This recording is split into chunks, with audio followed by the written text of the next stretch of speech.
But enough talking about demonic possession.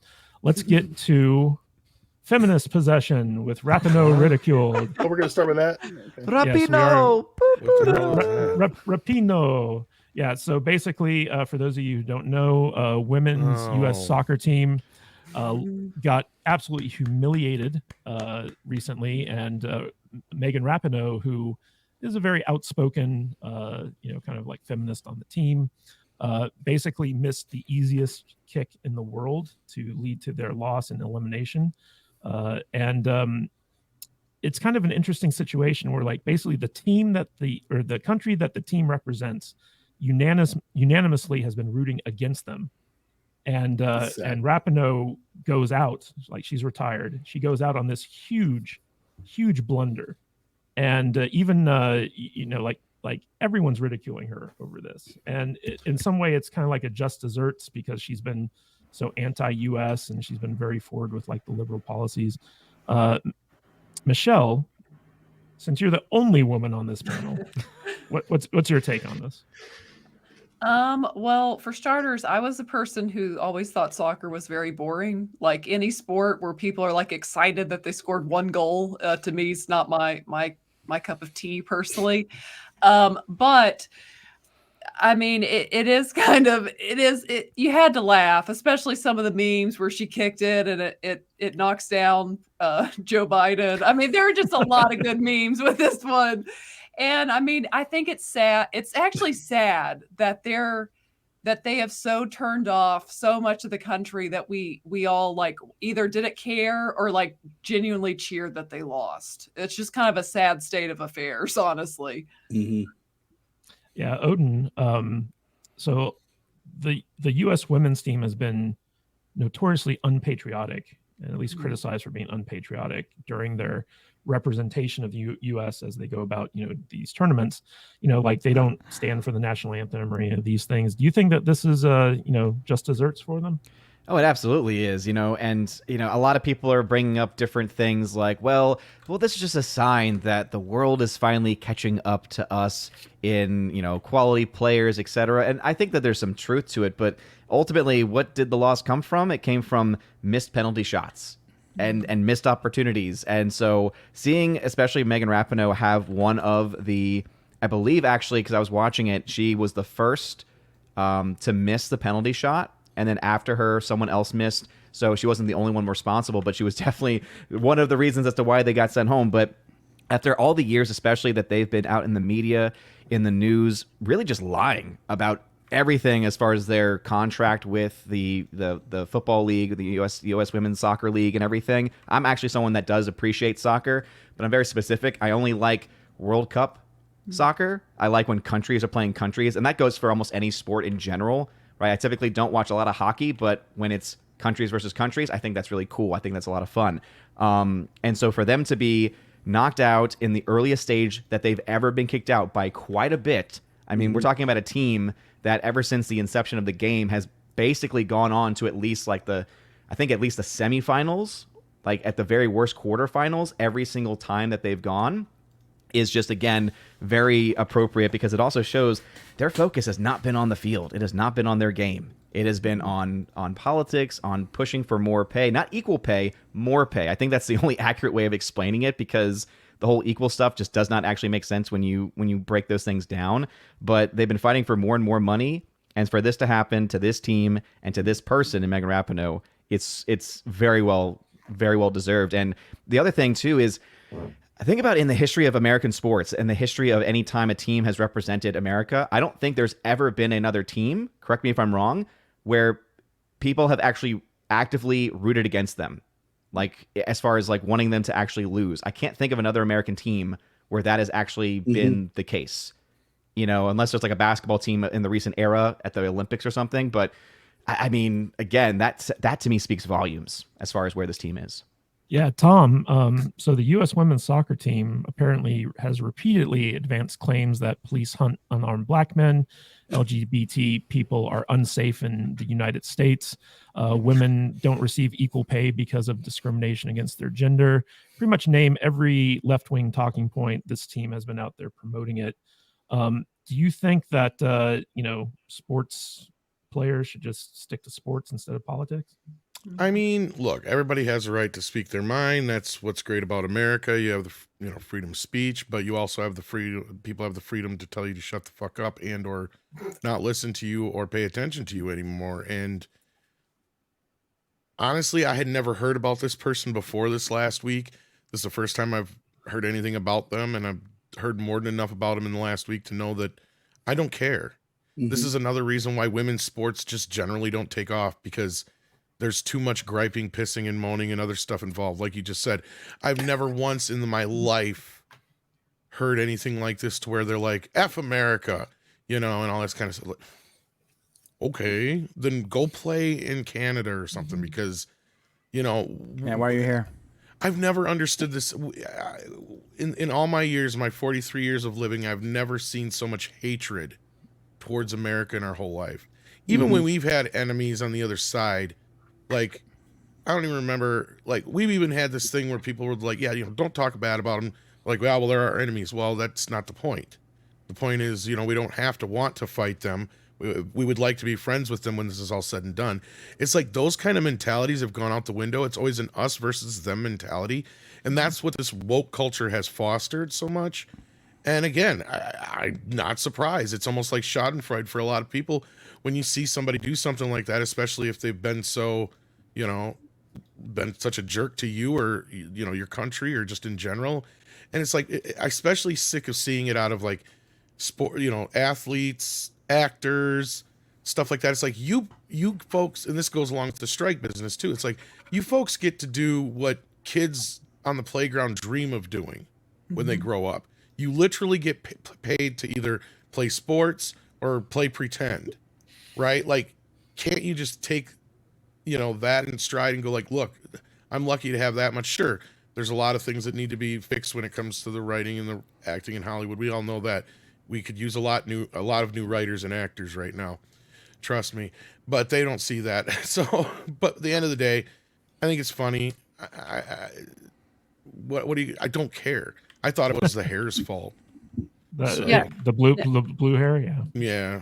To go on Tom's point, I've said this before, and I don't really care about soccer, but a good example is I have been a diehard Los Angeles Lakers fan since I was like 7 years old. I paid for the NBA ticket to get every game. I followed everything.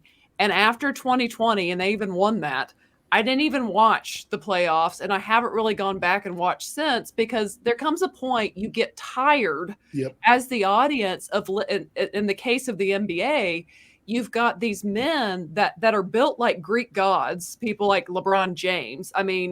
Good gosh. And then you've got them out there fussing constantly about how oppressed they are. And there came a point where it just killed it for me. Like, it was like, shut up. Like, I just got tired of hearing these people making millions of dollars playing a sport, as Tom pointed out, and all they want to do is sit there and fuss. It's just, I think people are over it. That's why I like hockey. Yeah. Well, Michelle, go ahead. If you don't like women's sports, you're a misogynist. I've never really been big. Let's just be real. Look at the WNBA. I mean, a lot of people I played basketball in college. People still do watch girls basketball. In fact, I think their ratings were higher than in a long time last year for women, for college girls basketball. But when you get to the WNBA, let me just be real blunt. You need men to watch this as well. And men nor women like myself want to watch a full league of just straight up butch lesbians. It's just not appealing. Yeah. It is what it is. Just the best way of saying it. Just to touch on that, here in Las Vegas, the Las Vegas Aces, our WNBA team, they're the world champions. They won the world championship last year in their league, and they're destroying their league this year. But just as hardly anybody in this town, their hometown, we could care less about the Las Vegas Aces in the WNBA. And this is the pinnacle. This is the top of the pyramid in that world right now. You guys remember the XFL? There's a couple billboards around and stuff, but nobody cares Well, outside their little world. The So- XFL was prime time women's football. Vader, Yeah. let me throw this to you real quick. Mhm. Kind of going off of Michelle's point about like men's sports versus women's sports. Yeah. Like if you just look at like the streaming landscape, right? Like if you watch a male streamer playing video games, the guy's got to be like at the top of his game in order to be entertaining, because you want to see the best. When it comes to women, Yeah. they just got to look good. You're Right. putting me in an awkward spot here, bro, because it's the opposite out there. If you're hot and you're willing to show a little skin and some cleavage, and if you're smart enough to use a spoon, you can make a fortune in the stream. You mean by eating cereal and stuff like that? Whatever. Okay.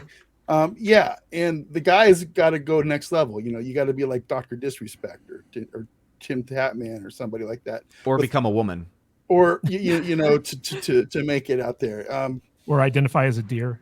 Right. There's That too works many too. amaranths out there, not enough Nick Mercs. That's all I'm going to say. It's in this world, it's very difficult for a fat, white, middle-aged, bald guy like me to break into anything. So, Ain't that the truth? and there's a reason Tom keeps Bullshit. his We can break into a sandwich like that. there's a reason Tom keeps his camera off 99% of the time, and I think you should keep it on more, man. But it's a really nice background. But you're But beautiful. yeah, you're right. You're right. You're beautiful. And as far as Beautiful. the sports like thing a goes, thumb. as far as the sports things go, I'm going to shut up because we're nerds talking about sports and nobody cares. Okay. Yeah, I'm not even sure why we're talking about this. I crap like, anymore, to be I like honest with you. sports. I've never But- seen a single game of soccer. I like Yeah, the me neither. sports ball when the dude did the thing in the hoop. You know what my Here's- sports here's- are? here's- Every real quick. year I watch the International, which is a giant gaming tournament. That's what Yeah. that's my only sports every year. A week of Just- the International. I just want to say though, I did think it was funny that in a sport, in the penalty kick thing or whatever she was doing, it's a 50-50 coin flip. You hit the ball, the goalie is going to go one way or the other, and you should get your goal 50% of the time, right? She couldn't even hit the net. It went over the net, and then she just did her stupid little smirk thing about it, and she walked off into the sunset. And I couldn't have been happier for her. I hope we never have to hear from her again. But knowing this world and this country we live in and the environment, she's probably going to go be host to she's going to be the next Oprah Winfrey. She's or going to something. run for office and in run for office in Ohio or win. something. I will Yeah. say this, after watching the World Cup, because I've been watching the Women's World Cup because I do enjoy sports in general, but when it comes to her career, I don't think she has a future on Fox Sports because they have people who are not necessarily fully based, but they'd had one host who was a former soccer player who actually played with a lot of these players, who was calling them out for their terrible play. And I was like, hey, kudos to you. But I think she will absolutely, unless ESPN goes through any major changes, I think for sure she'll get a show on ESPN so that she can just spout her nonsense 24/7. Hey guys, if you could do me a quick favor, if you like this episode and it tickles your fancy or any other episode that we've done in the past, share it on social media and tag us in that post so that we know you're talking about us, and we will immediately jump onto that app and we will respond to your tag, and we can talk about what you like about the episode and possibly talk about something that we might want to cover in the future. And we would love to bring you in our community. We have a wonderful Discord app as well. There's a bunch of people in there that just love chatting with us. And we'd love to hear from you. So if you like this podcast, tag us in that post and we'll get back to you as soon as we can. Thank you guys so much. Back to the podcast. Yeah. Well, let me throw Makes this sense. to Brian. Brian, Megan Rapinoe kind of became the face of third wave feminism in the sports world. But the memes for her embarrassment have been all over the internet. What's your take on her? I don't know anything about soccer, but I do know about her because she won't shut up. And I gotta say, it felt really good seeing the memes of her failing after all the garbage that she spews and that she promotes. I think that her promotion of this like anti-American, just lies, totally unfactual points, completely dividing people, because there are people that look up to her. I'm not sure who, but I'm sure there are. I think that this was a big fat lob of karma coming down on her, and I hope that I hope to never see her again. All right, guys. Well, before we move on to our next topic, let's hit up some members chats. Unlimited Power asks, what does a tattoo feel like? I'm 30 years old and haven't lost my tattoo virginity. It hurts. I have Is that it? three tattoos, and they all hurt. But they were, but it was nice to get. I I'm haven't lost 53 and I mine. haven't got mine. So. Yeah, I don't have any tattoos. No You're one, asking no the one wrong here has panel. tattoos but me. Nope. What? Unless So I Tom was in the does. military. When you're in the military, tattoos is like sort of a rite of passage. Yeah. Right, like your first break out of basic. Pretty much all the privates hit the local tattoo shop, and I got the American thing. I got my unit's crest on my back, and when I got back from basic, I'm from AIT. I ended up getting some typical '90s Asian characters on my arm that stands for loyalty. Right before I got married, and then my wife's name. So when you're in the military, it's sort of a rite of passage to get tattoos. And I didn't get anything like on my face or anything like I can hide all my tattoos. If you get a tattoo on Limited Power, just do me a favor, dude. Or not, dude. I'm not sure. But get a tattoo, whatever your gender is, get a tattoo that you can hide. Okay? Yeah. Feel free to get one you can show off with a tank top or at the beach, whatever. But yeah. Yeah, exactly. Thank you, Vader. Don't get a tattoo anywhere that you can't cover up naturally. Like I can't stand that. A buddy of mine got a tattoo like right here. He got a tattoo here on his neckline, and I'm like, dude, so not only are you a fat guy, but now it looks like you have a perpetually fat, dirty neck. I'm sorry. How did we get to tattoos? I didn't even leave. It was a I've chat. been listening the whole time. Have you? If you get a tattoo on think. Limited Power, just get one you can hide, my bro. All I know That's all is I gotta how I think the bigger story this week is we've had 2 nominees for Worst Lesbian of the Year come out in 1 week. Nobody's pointing that out. Oh yeah, the cop in the UK. But you mentioned the neck tattoo. I don't know if anyone watches wrestling, but this wrestler Cody Rhodes, even a guy who's like ripped like he is, it still looks terrible. You're It's a like, terrible what in the tattoo. world are you doing? It's terrible. My buddy who has a neck tattoo, he has like literally "Made in America" right here because he was in the military too. And I'm like, dude, no one can read that. You have to get real close, and you barely have a neckline as it is because you're like 350 pounds. It looks real bad. It just looks like you have a dirty neck. Yeah, you need to grow a beard so you can hide that tattoo, bro. Yeah, Unlimited Power. I speak very factual with the guy. He doesn't like it all the time. Yeah, Unlimited Power. You might be better off going to Melanie Mack's stream because I believe she has. Yeah. Gavin Blackburn for 5 months. I reviewed you on Apple. Take your 5 stars. Thank Gavin you. Blackburn. All right. Really appreciate that. Okay, so this next members chat is from Fluffy Panda, and it's based off of a really funny Babylon Bee tweet where it says Megan Rapinoe is now teaching stormtroopers how to shoot. Yeah, perfect. And if you saw the Babylon Bee tweet, they have like a Photoshop of like her with like a bunch of like stormtroopers, and she's got like one of their rifles and That's stuff. right. Oh my god. It's great. No, I have not seen that. It's That's really awesome. funny. Man, what the Onion used to be, Babylon Bee has just completely taken over. Yeah, I feel like they stole all the Onion's good writers. Yeah. You know, it just left the activists over there. The Onion got really bad because all that's left over there is a bunch of left-wing people, and we know left can't meme. So Yeah. I've never even Babylon heard of Bee The is big- Onion. really, Babylon Bee has No. become the most accurate paper out there right now, if you think about it. Michelle, I feel like you're on the same level as Alex because like we talk about stuff and he's just like, I have no idea what you're talking about. the Onion was really popular, like before YouTube. Well, like when I was in Okay. college, the Onion was the Babylon Bee. Right. Okay. Yeah. A was the satirical fir- it- paper of sorts. It was the first satirical news source. They were kind of like our generation's National Lampoon of sorts, kind of. Yeah. Okay. They kind of led into the Daily Show on Comedy Central. Like they were the precursor to that. Fluffy Panda for $2. Vader numb to horror because he's around Brian a lot. Brian does numb us to a lot of things. This is true. I'm actually pretty much on the same page with Vader when it comes to Exorcist. I wasn't able to watch it when I was a kid because I'm very religious, and when I did watch it as an adult, I was like, That's so funny because like there's 3 of us on here who have a similar experience of not watching it when we were younger. And, you know, for me, it wasn't like we weren't allowed to. It was just every time I saw anything about it, it just looked so creepy because of my religious background. And then when I finally did watch it for my channel, I was like, this is terrifying. yeah, I thought you know what I thought was good.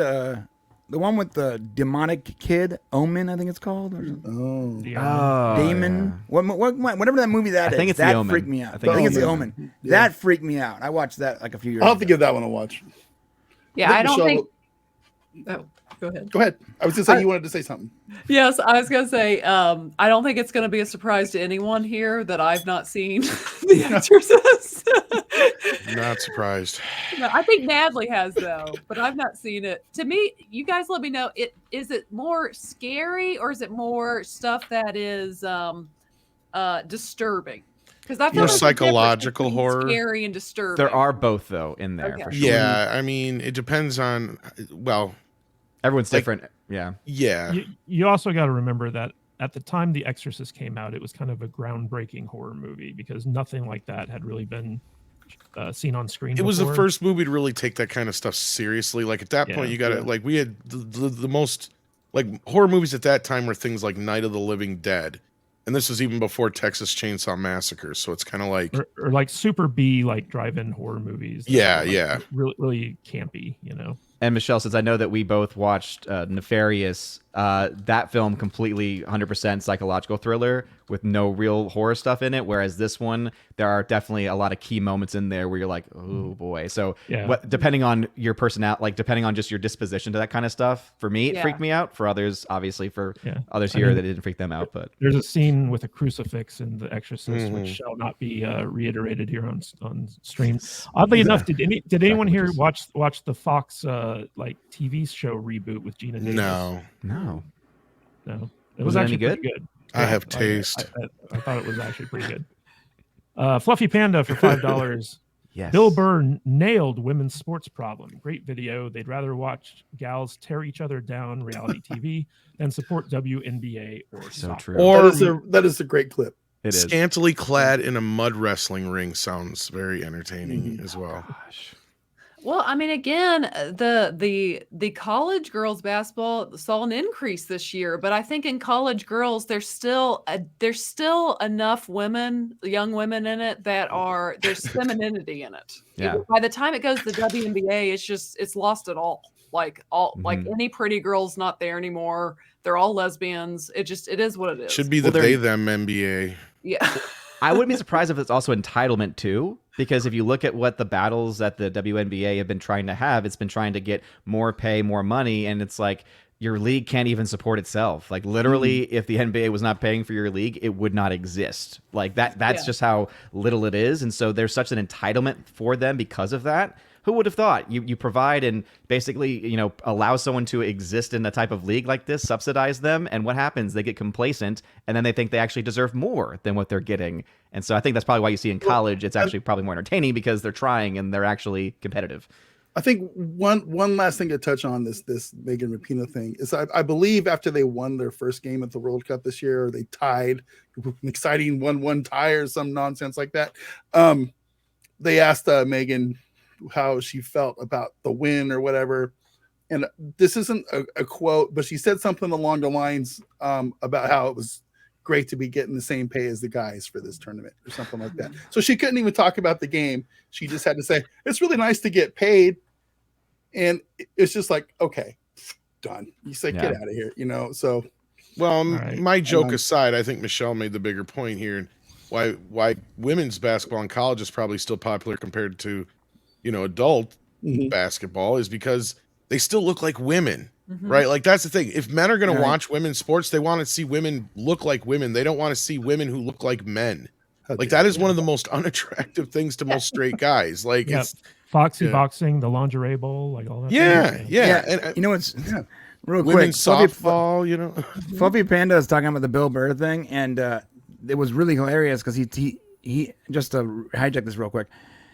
He does talk about that same player we were talking about going on ESPN and complaining about not making enough money, complaining about not making as much money as men make. And the funniest part about that was all the men sitting around, faking like they don't know the answer to her question. Yeah. Because the answer is you don't have enough viewers. It's not because you have the way you look or you play. It's you don't have the support. The support is what determines how much money you're making. And these other professional sports, they get a ridiculous amount of support, and so they can have insane contracts because they know they're going to bring viewers and merchandise and all that. Who's buying merch for the women's soccer team? I don't know. Yeah. Real quick, we got a super sticker for £1.49 from Gavin Blackburn. Thank you, Gavin. Nice. And another one of our salty superstars chimes in for $40. Bob Dorsey, would you rather fight one Renee Zegler or 100 John Campia size Renee Zeglers? Campia.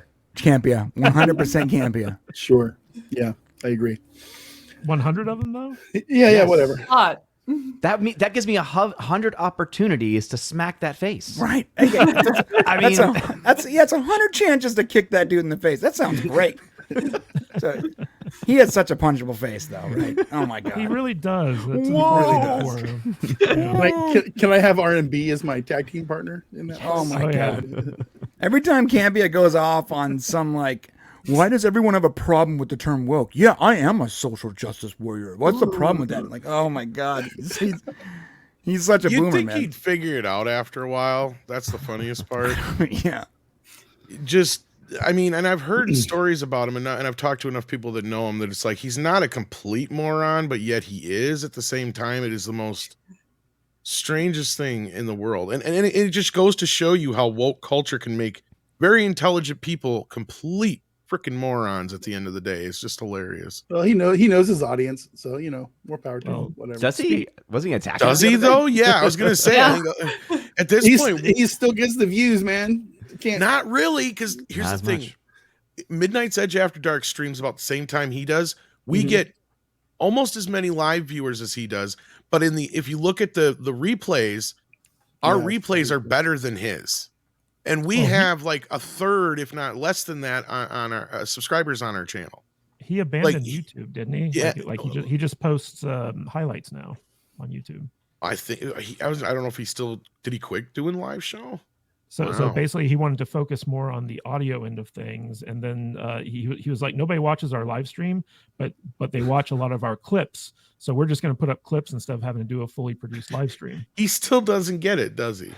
Because I think at one point the stream was behind a paywall. Like I think he was like, "Oh, you have to be a member," and then like people as members who had access started to like criticize what he was saying, and then he like apparently went off on them, and it's like, dude, Oh. you just. Hey guys, if you like this podcast, don't forget to like and subscribe to the channel and comment below on your favorite video as well. That goes a long way with helping us boost our channel and get out there in front of more people. And it lets YouTube know that we're doing something right. And if you want to catch us live, we go live 2 times a week, once on Saturdays at 10 a.m. Pacific time and on Tuesdays at 1:30 p.m. Pacific time. So join us there in the chat. We will see you on the live stream. Stay salty.